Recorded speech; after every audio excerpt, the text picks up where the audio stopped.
Mother Knows Death. Starring Nicole and Jemmy and Maria QK.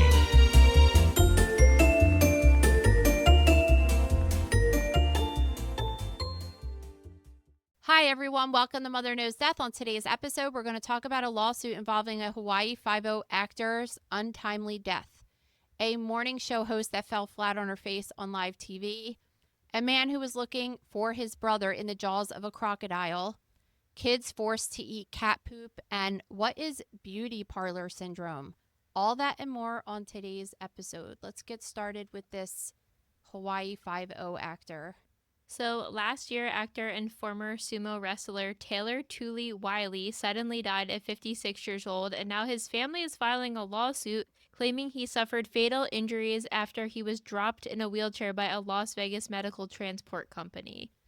This is a really interesting thing to talk about because this guy, even though he was very young, he had a very different body, which was that he was very morbidly obese and he weighed over 400 pounds. And to think about a person that weighs that much that also has a wheelchair. So the wheelchair has to be a bariatric wheelchair, which will be larger. And depending on if it was an electric scooter type of wheelchair versus a regular wheelchair would depend on the weight. But that could put a lot of extra weight on it too. And I guess the question would be, and possibly why this lawsuit is legitimate, is that what was the weight capacity of this particular mechanism that was lifting him? Yeah, so what happened was that back in October of 2023, he was getting into this transport van, and they're saying that the wheelchair ramp failed, which caused him to fall and hit his head on the pavement. So like you're saying, did that fail because it was over the weight capacity? Was the person loading him in not trained to know that? Or was there just a pure malfunction?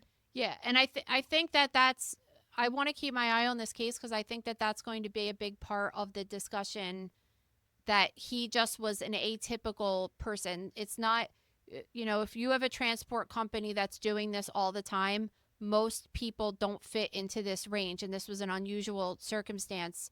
Clearly wasn't handled correctly. There's no reason that a person should ever fall out of a wheelchair and have to hit their head on the ground and die as a result of blunt trauma like that.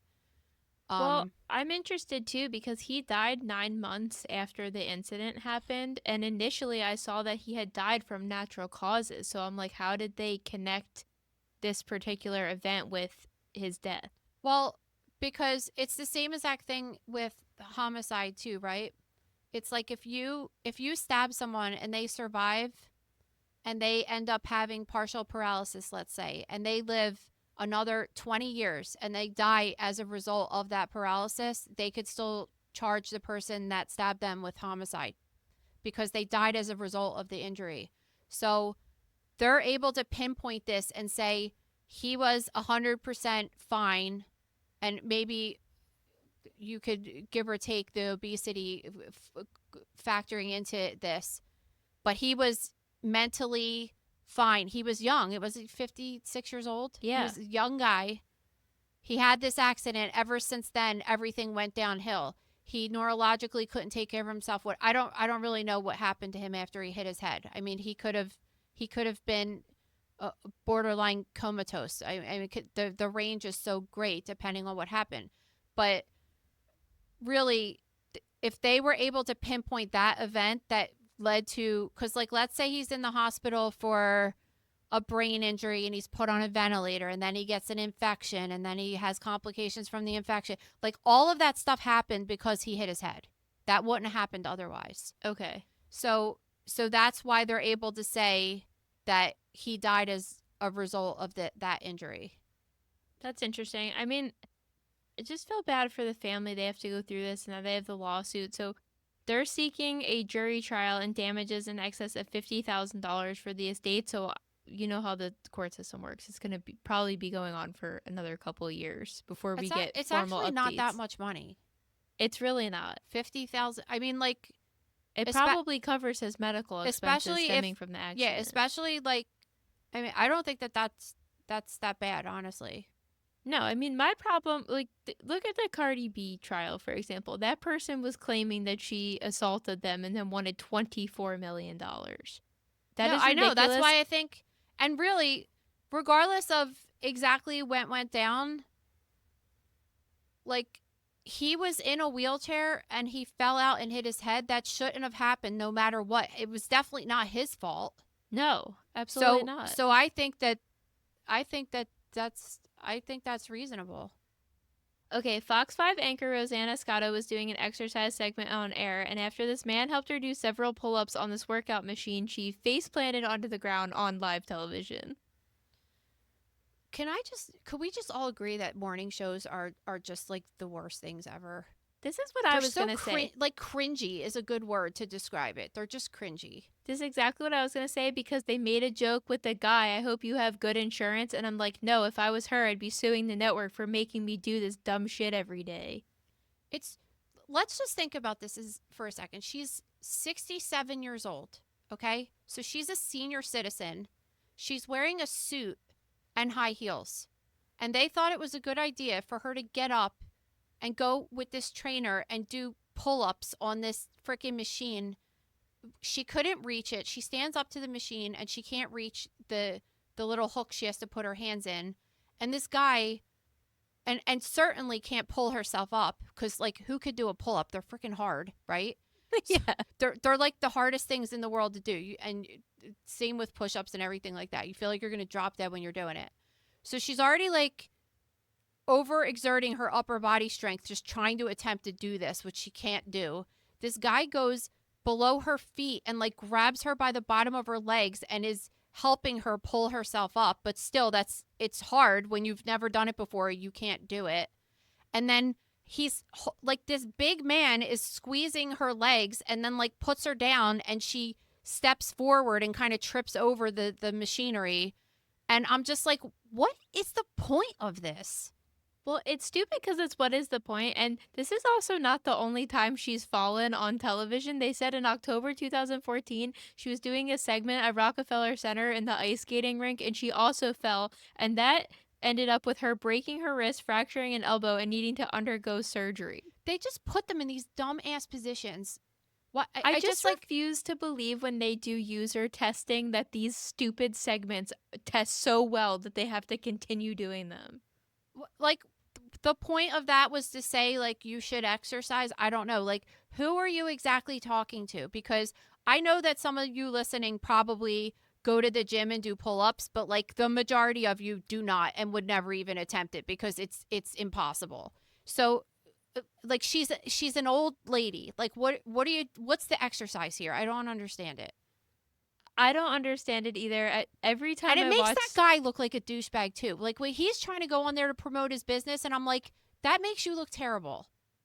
it's not only that, it's just, and I think this is where the morning show, the Apple TV show, really does a bad job because they really could focus on the bullshit like that, but instead Wait, they so just there's a show that mimics? Is it like a comedy? no, it started as like, all right, so newsroom drama is my favorite thing ever. So when I see Apple has this show coming out, I'm so excited. As Jennifer Aniston, Reese Witherspoon, Steve Carell in it, and the very first episode was mimicking the day that Matt Lauer got fired, and the expose on him being a sexual predator. Right? Is it? But it's serious. It's a serious show, but they've Okay. just taken it too far. It's basically on the and just like that level of you just took it too far. But I think part of the show they should make fun of the fact that they do that stuff, but they don't, and it would be really successful because everybody thinks these dumb skits they do That would are that just would be a good ridiculous. show actually, but like more style like like Best in Show. That's such a good movie, like that kind of comedy. You Yeah. know the one with the dog. You know what I'm talking about, right? Yeah. Christopher Guest. Yeah, like if it was done in that style, it would be genius because there's so much material because they do the dumbest shit with their Halloween costumes and this and that. They're always just doing the most outrageous stuff. And I look at that and I'm just kind of like, I just don't even understand this. I don't understand it. And But think and of some of these people that are actually wonderful journalists. And then you have to go from reporting world news to doing pull-ups on air. Yeah, they're like watered down skits are real neat. It's borderline degrading, honestly. I'm not for it. Okay, this guy and his brother were hanging out by a river in Malaysia when suddenly one of them was attacked by a crocodile. So the other brother heard him screaming, ran over for help, and in an attempt to save him, he opened the crocodile's jaw, looking for him because I think he thought he was eaten by the animal. And then the brother's just nowhere to be found. Yeah, I guess typically the crocodile will what it does with its prey anyway is exactly that. It'll grab it with its teeth, but it pulls it under the water and drowns it. That's and like what I was... shakes it about and does the death roll thing while not a person, but their prey is underwater, and that gets them to stop moving so they could eat it. Well, that's what I was wondering. I think at that point, obviously, the brother was just in the water somewhere because it would have been too quick for the crocodile to eat him, right? Yeah, I would think so if it was just all that quick. And they haven't found his body yet. They probably will find his body, or at least parts of his body, at some point. Maybe because I mean the brother left and got out of the water at some point, and the body was still floating there, and there's more than one crocodile in the water, so it's a possibility that a bunch of them, maybe he wasn't eaten right away, but he sank to the bottom of wherever they were, and then, He's really lucky nothing happened to him. Can you imagine going up to a crocodile and trying to pry open their mouth? He's lucky he didn't get attacked. I actually wrote a story about a similar thing that happened in the grocery room this week, actually, about a guy who they were in a fishing boat in a similar situation, and this crocodile it was the same thing. Like, he tried to grab this guy and pull him into the water, and luckily the crocodile only grabbed the guy by the scalp, which it took off his scalp. It just evulsed the entire scalp. Jesus. Which looks terrible, and I'm sure it's a terrible thing to go through, to have to try to either fix that wound or to get skin grafts to cover that wound. But there's not any major blood vessels there, and if there's no damage to the skull, it looks like a very gruesome injury, but it's really like not that bad or that life-threatening. But imagine the other person that was with him seeing the guy's skull like completely ripped off of his scalp ripped off of his skull. Like, it would be really disturbing, to say the least. But that's what they do. They kind of creep, and then they jump out and attack you and pull you in the water. And alligators too. Remember that kid that died at Disney World? Yeah, I mean, that was horrible. That was the first thing I thought about. Yeah, that was a similar thing to happen, but that's what happened. The alligator pulled the kid into the water, and then the kid ended up, his cause of death was from drowning. Also, I mean, it depends where they grab you, because if an alligator or crocodile grabs you, can grab you by the neck and puncture you, then, you could have issues there too, especially from your neck. This episode is brought to you by The Gross Room. Guys, like we said, our high-profile death dissection this week is on Halloween, especially focusing on the Halloween inappropriate decorations, inappropriate costumes, and not like, I'm not talking about just like slutty costumes. What did they say in Mean Girls? Oh, dress like a slut. Dress like a slut, right? No, I'm not talking about that. I'm talking about ones that you're just kind of like, okay, you're like pushing it a little bit too far here. So check that out, and we just talk about like, how have we gotten here and where are we going? Because like what Halloween was for me as a kid even 40 years ago is significantly different now. What's it going to be in another 40 years from now? And are we headed in the right direction because of all the violence in society? And then we also have a Forensic Friday that was last week that was really good, that is titled Psychology or Psycho. So that's really good, so check that out. Head over to thegrossroom.com now to sign up. Oh, I'm like, what's next? This person. Yeah, a woman running for city council in Atlanta has been arrested after she allegedly beat her 3 foster children with a skillet and forced them to eat cat litter riddled with poop. That's What is wrong with people? yeah, I don't know. And the worst part about this is in Cheryl's neck of the woods, by the way. The worst part about this is that did you look at the amount of bond that she got? Yeah, nothing. What was it? $15,000. $15,000, which I believe you have to put up half of that. So that's cool. Well, yeah, and it doesn't end there. So she was fostering 3 children aged 13 to 17 for over a decade, and she's accused of hitting them with a wooden grill scraper, a plastic bat, a skillet, mentally abusing them, making the children, quote, sleep on a basement floor without a bed and stay in a closet without light or windows, with the outside secured to prevent escape. But luckily, they were able to get out and expose all this abuse they've been going through all this time. It's really interesting to me that we have stories, I feel like often, of people who are fostering children that don't treat them nice. It is, I've been thinking about this a lot because we had those other stories in the past too, and I think there is, there's a pocket of people that want to be really good people and do the right thing and try to give these kids a good home. And then there's a pocket of people that see the financial advantages behind it and don't care about the kids at all and end up in situations like this. Because why would you possibly want to take kids in if you have abusive tendencies like this? Well, I don't really know 100% the psychology of abuse, but you would think if you're going to hit a child and mistreat them like that you don't like children. Well, exactly. So that's why it's bizarre to me, but then, there's a huge financial component behind being a foster parent. So if you're getting a nice payday, yeah, you're going to do I what just don't you know. can. I don't know a way around that because the financial component can be used as an incentive, and I don't think that that's necessarily negative, but it might incentivize someone that does have a good home to be like, we really could use the extra money and we could do this, and the incentive might not always be negative. It's just more to try to recruit people that maybe wouldn't have done it before but are in need of money. And obviously children cost money, so if you're doing something like that, you really should be able to get some compensation if you're trying to help the state out in that situation, because kids eat a lot, they have lunch, they have this activity, they want to go to the mall, this and that. I mean, if a person really wants to do it and just is financially stable, that would be the nicest thing if they did it on a purely volunteer basis, because then you would really get the genuine people that want to do it out of the kindness of their heart.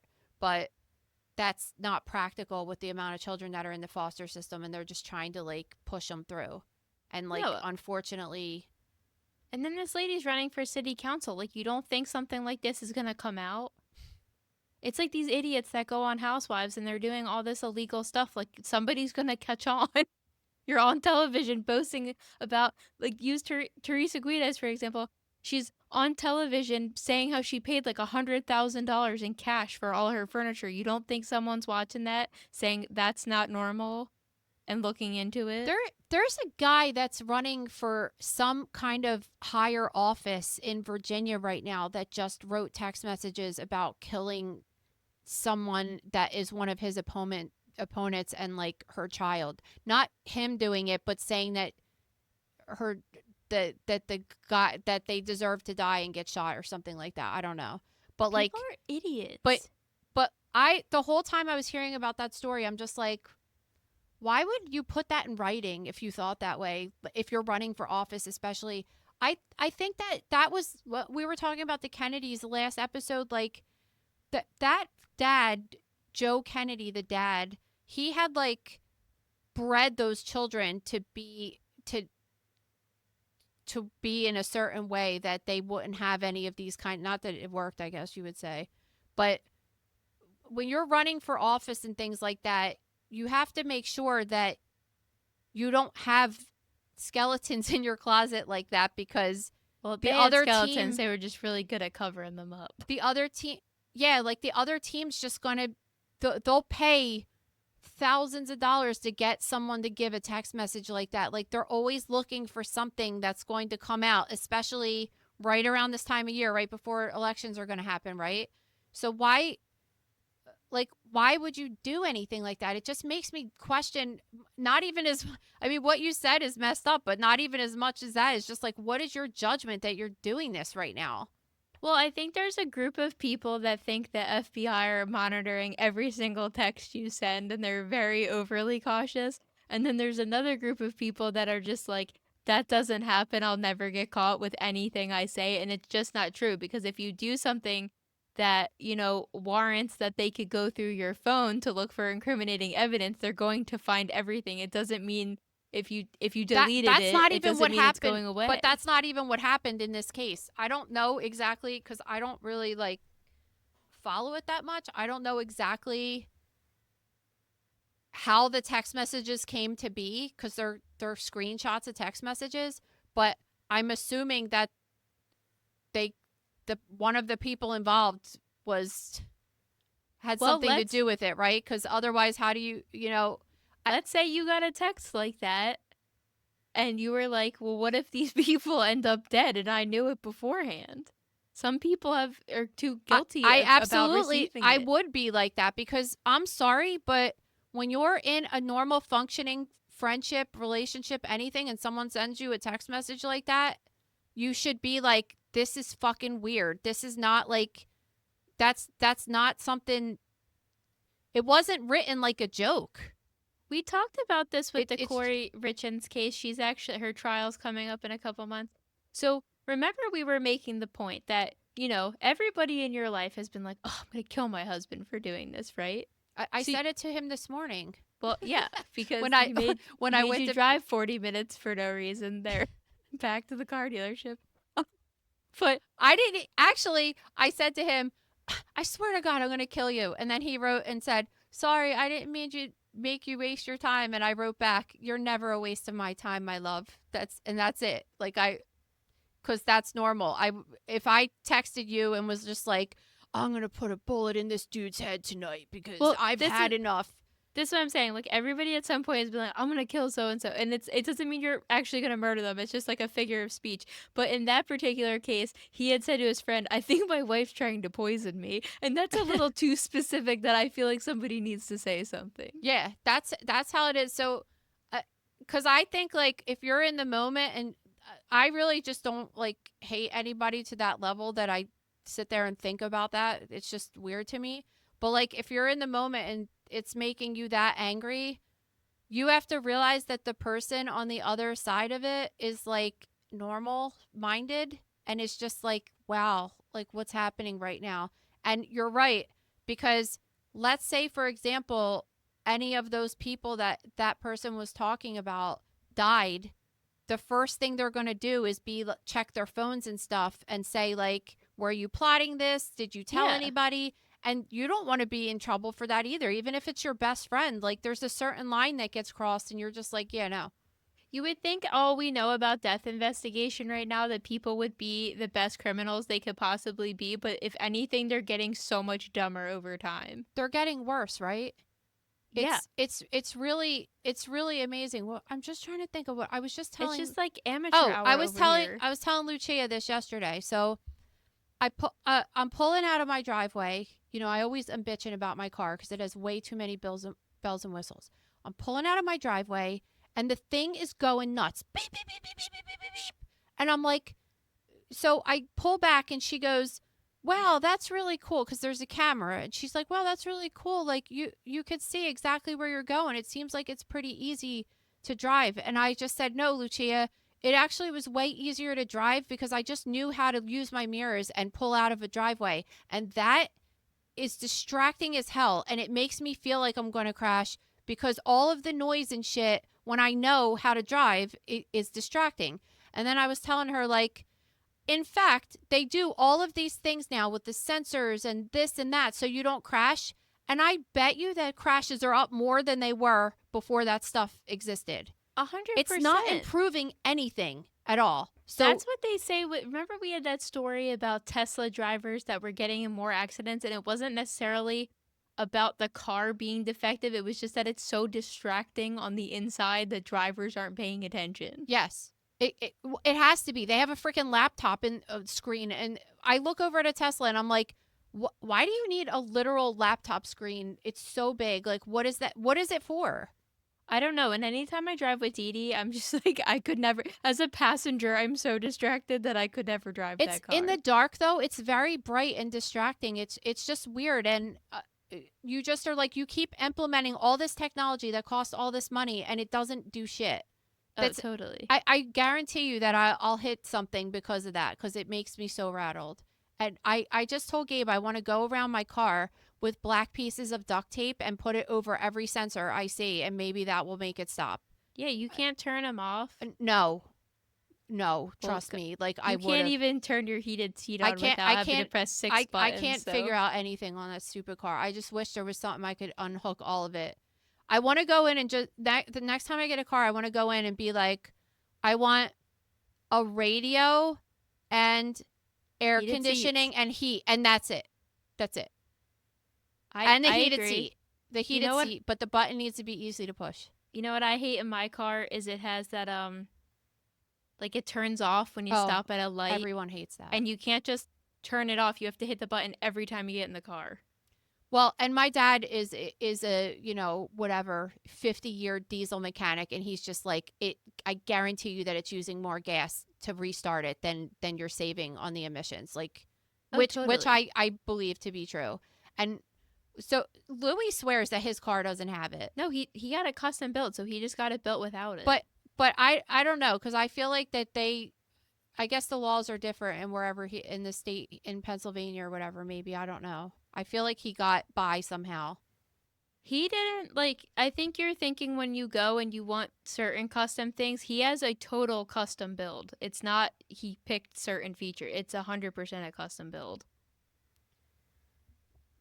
Oh, that's interesting then. Maybe I'll try that next time I get a car. Yeah, I mean, but then you got to pay like way more for it. I always think about that, because I like certain parts of my car, but I'm like, I wonder if I could get the dashboard of like 15 years ago. Your car is the worst. It is, right? Yes. All right, let's wrap up with a new potential danger at the hair salon. I guess it's not new. It's been around, but this study's coming out. It has been around, but it's something I never really thought about, and I've never heard of until today. This beauty parlor syndrome. It's like BPSS. American Journal of Emergency Medicine has identified 54 cases of this over 48 years, and 42 of them happen in hair salons, 8 of them happen in dental offices, and the other ones happened somewhere else. They didn't say where. But it's due to like a hyperextension of your neck and possibly compressing the carotid arteries in your neck or the vertebral arteries in your neck. I never thought of this, but I will say that when I used to get my hair washed as a kid, if I was a day that I was like skipping a bath or something, and my mom would just be like, let me wash your hair in the bathtub. I remember my neck hurting so bad. And when I get my hair washed at the salon, I hate it too, because it feels so gross. I hate it. They don't put, when I go to the hair salon, she puts a towel under my neck. But that's more recent, or they put that pillow. There's been some ones that I've been to that I've been like, I feel so sick. And now I'm wondering if that's why, because it was compressing the oxygen to my brain. Like, really, it's uncomfortable if you're at one of those old school shampoo bowls that doesn't have the pillow on it now. I mean, yeah, I do remember being younger and it just being massively uncomfortable, but I think now the seats have, the built-in, either like you're saying, the pillows, or your hair chick should like put in a towel or something, but I don't know. So there was a woman that had this happen at the hair salon that she got, I guess it compressed it to the point where she developed a clot in the vertebral artery, and then over the next couple of weeks the clot broke off and traveled to her brain, and she had a stroke. And then it was giving symptoms of this. I think it's crazy that they could pinpoint that. Well, that's what I was saying. Like, that's what I was thinking, because if I went to the hair salon and I think she was saying, 1 to 2 days later she wasn't feeling well, I definitely wouldn't think it was from there. Yeah, there has to be a little bit more like, And the symptoms they provided in this article were the same symptoms they give you for every other, like, if you have the flu, if you have it generalized, if you're having well, a stroke. I mean, just in general, when you could have positional asphyxia, kind of, I guess you would say, a compression of your vessels. I mean, it happens to you all the time, right? You're sitting there with your legs crossed, and then all of a sudden your foot falls asleep. Like, that's what's happening. You're compressing the nerves, you're compressing the blood supply, right? When you get pins and needles versus that really, really gross feeling. Yeah, where your legs like completely Yes, dead. like that's what's happening there. So it can happen when you're pregnant. Your heavy uterus can compress on your inferior vena cava and could cause you to, like, when I had to go to the dentist or something when I was pregnant, or any kind of thing where you have to lay back like that, like I couldn't do it. Even with the ultrasounds, it was weird. I was just like, I feel like I'm going to pass out because it was compressing so bad. So, I mean, in theory, it's a thing. I can't believe, I don't understand how they're able to pinpoint it to exactly that. Because if she went in with a stroke, how would they? I don't know. It just kind of is like a stretch to me a little bit to say this caused this. Well, they're saying only 54 cases of it have been identified over 48 years. So I would consider this to be pretty rare, if roughly one's happening If a it year. happened acutely, like right in the chair, something like that, then I would say, okay, that definitely is causative. Unless she said, you know what, I did get my hair done a day ago and I got up and I felt dizzy and they had to give me water, and like if there was like something happened at that Yeah. time that she, because sometimes they'll say like, have you been feeling well? What's been going on? And then you would say, yeah, you know what? I was seeing spots the other day. It could have been that, whatever it was. So All right. Well, I guess new fear unlocked for those of us who go to the hair salon. So I think it's a pretty slim chance it's going to happen to anybody, but I guess just be aware if your neck hurts. Okay, guys, on Sunday, we're going to be sponsoring the golf carts at the Keeping Hope Alive IVF Golf Classic. And then next Saturday, we're going to be doing a live show at Darkside, New Jersey in Edison. yeah, you guys should definitely go to that if you live in Jersey or New York or Pennsylvania, or if you want to take a road trip. Because I think, just aside from us doing the live show, which will be amazing enough and worth the ride, I think that the stuff that the little snippets I'm seeing of their promos, it looks like there's going to be some really cool stuff for sale there. So Yeah, I it's a mean, pretty good Christmas is deal. coming up, and I know it's far away from Christmas, but like when you have someone in your life like me that likes different stuff, sometimes it's hard to find something cool, and there you definitely will find something cool. All right, well, head over to Apple or Spotify, leave us a review, subscribe to our YouTube channel, and please submit stories to stories@motherknowsdeath.com. See ya. Thank you for listening to Mother Knows Death. As a reminder, my training is as a pathologist assistant. I have a master's level education and specialize in anatomy and pathology education. I am not a doctor, and I have not diagnosed or treated anyone, dead or alive, without the assistance of a licensed medical doctor. This show, my website, and social media accounts are designed to educate and inform people based on my experience working in pathology, so they can make healthier decisions regarding their life and well-being. Always remember that science is changing every day, and the opinions expressed in this episode are based on my knowledge of those subjects at the time of publication. If you are having a medical problem, have a medical question, or are having a medical emergency, please contact your physician or visit an urgent care center, emergency room, or hospital. Please rate, review, and subscribe to Mother Knows Death on Apple, Spotify, YouTube, or anywhere you get podcasts. Thanks.